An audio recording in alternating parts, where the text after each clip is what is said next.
So in this video, we're going to talk about why your dog's getting bored with the training, they're losing focus, or the treats are no longer enough motivation. Here's some common mistakes that people make that cause that to happen, and here's some things that you can do to make sure it doesn't happen. All right, the first common mistake I see people make is when they first start teaching their dog, the dog doesn't really think that they're working for the food. They first teach their dog to sit, stay. These are all stationary behaviors. The problem with stationary behaviors is most dogs don't really feel like they're working when they're doing those behaviors.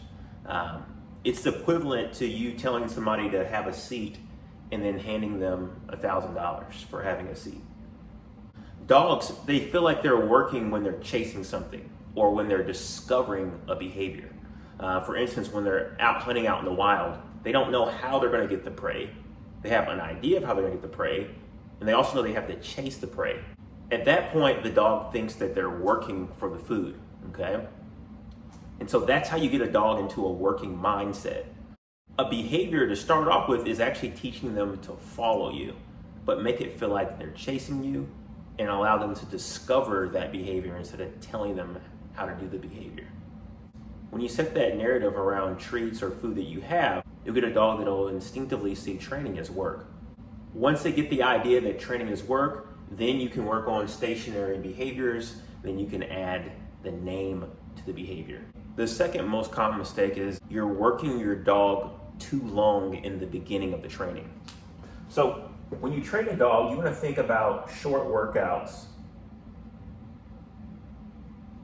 in the beginning.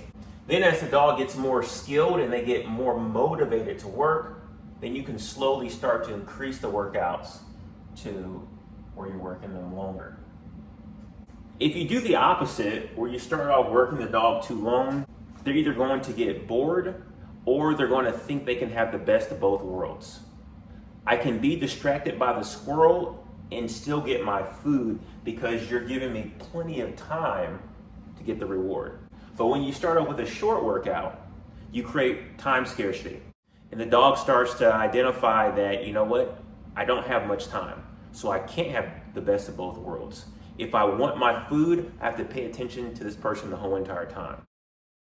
Once the dog comes to work and they're working with a sense of urgency and they associate work to work with a sense of urgency, then you can gradually start to increase the time of how long you're training.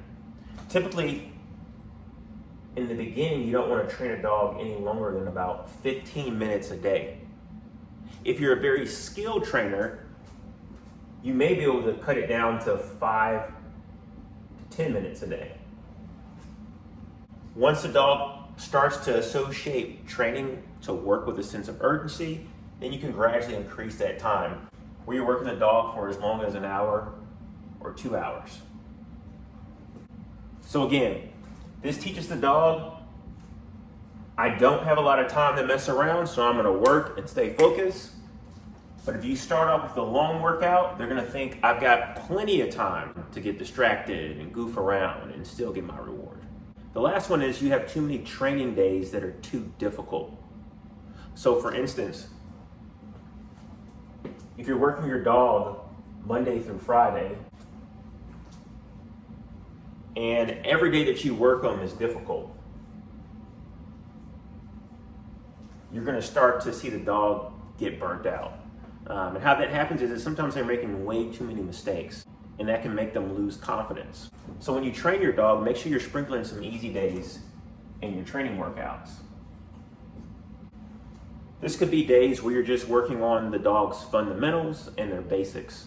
Depending on the dog and where their confidence is, it may be best to do one difficult day a week and the rest be easy. And as the dog's confidence grows and they get better with the training, then you can start to add more difficult days in your week of training. It's also good to give your dog days off. All right, so let's review.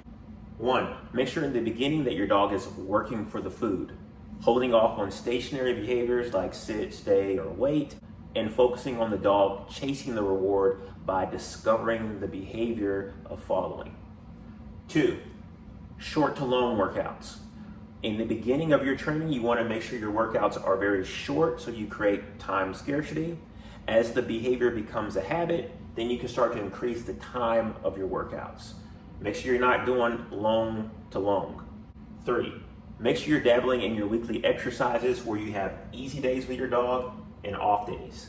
A difficult day could be maybe you're taking your dog out in public where there's a lot of distractions. An easy day could be you're staying in your home environment and just working on basic fundamentals. And then of course, off days, no training, letting your dog play, relax, and keeping your training to a minimum. If you focus on these 3 things, you'll see that your dog stays motivated to work in your dog training journey.